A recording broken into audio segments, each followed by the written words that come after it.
Terima kasih Dr. Reza. Selamat sore saudara-saudara sekalian. Hari ini kami akan kembali menyampaikan kinerja data kesehatan yang kita himpun pada pukul 12.00 WIB pada tanggal 11 Juni 2020.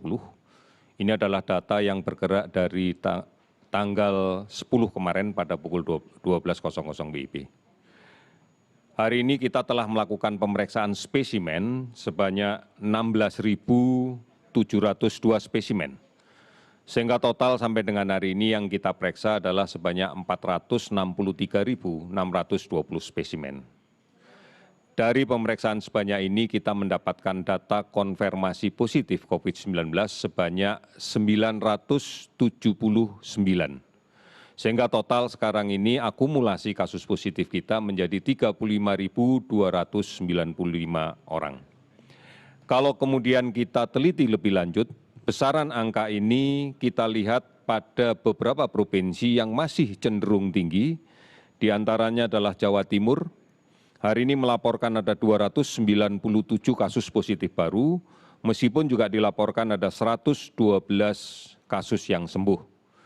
Kemudian Sulawesi Selatan, hari ini menambahkan kasus konfirmasi positif sebanyak 141 orang dan tidak ada laporan yang sembuh pada hari ini. Kemudian DKI Jakarta 128 kasus baru dan 144 kasus sembuh. Kalimantan Selatan 69 kasus baru dan 36 kasus sembuh. Sumatera Utara 45 kasus baru dan 12 kasus sembuh. Data selanjutnya dari provinsi ini kita mendapatkan 18 provinsi yang melaporkan kasusnya di bawah 10. Bahkan ada 9 provinsi dengan kasus 0, artinya tidak ada laporan kasus baru.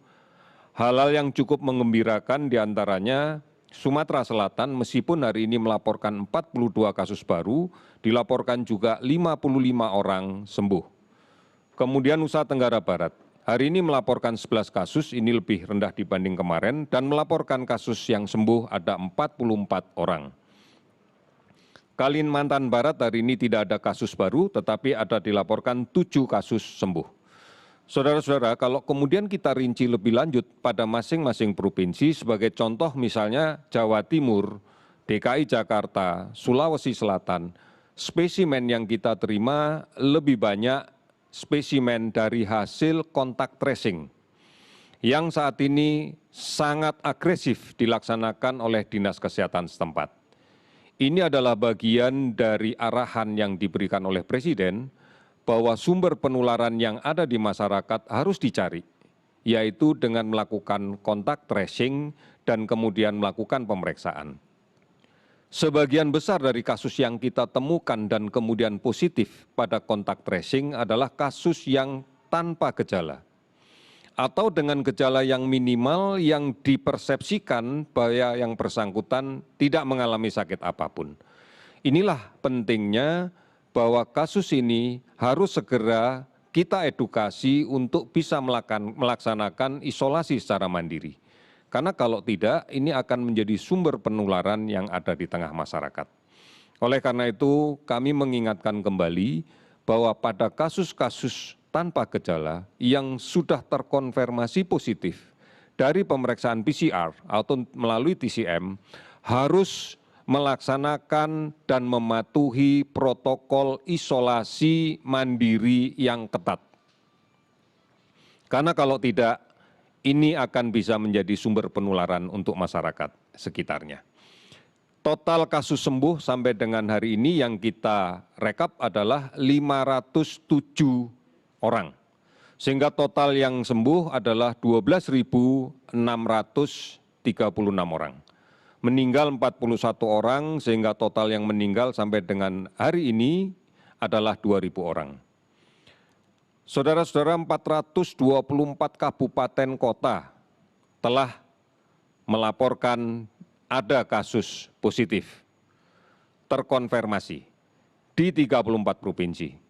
Ini yang harus menjadi perhatian kita, meskipun cukup banyak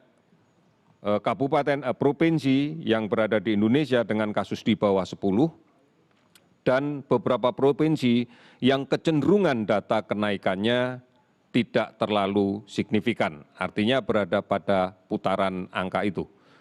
Hanya memang masih ada beberapa provinsi yang kenaikannya cukup tinggi. Oleh karena itu, kita juga masih akan terus melakukan pemantauan terhadap kasus ODP dan total yang sampai saat ini dilaporkan oleh seluruh provinsi sebanyak 43.414 orang. Sementara pasien dalam pengawasan 14.052 orang.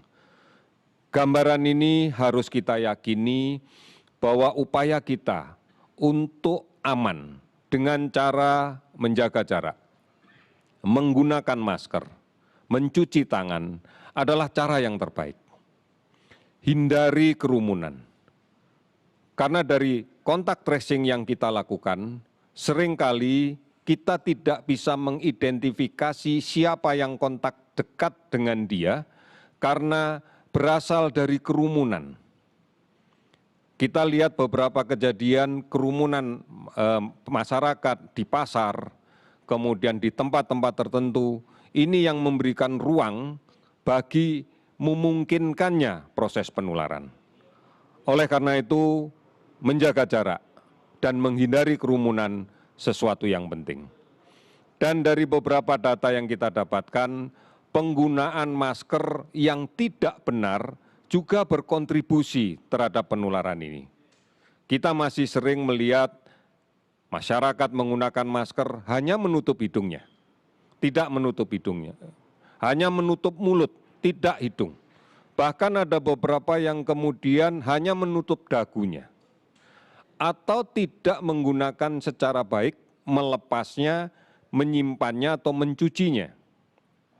Ini juga menjadi beberapa hal yang harus kita lakukan. Saudara-saudara, keprihatinan kita juga bisa kita dapatkan dari adanya anak-anak balita yang terinfeksi. Ini disebabkan karena tertular oleh orang dewasa yang memiliki mobilitas yang cukup tinggi di luar rumah.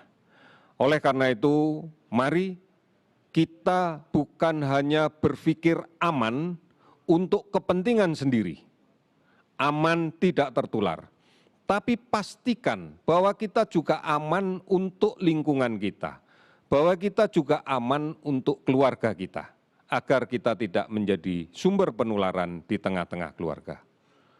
Kita yakin kita mampu melakukan ini dengan baik.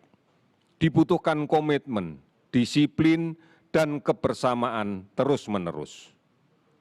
Kita tidak mungkin kemudian berharap hanya orang lain yang melindungi kita, tanpa ada upaya yang sungguh-sungguh bahwa kita pun juga harus melindungi diri kita sendiri. Saudara-saudara, kita meyakini ini dan kita pasti bisa. Kita pasti bisa. Selamat sore, terima kasih.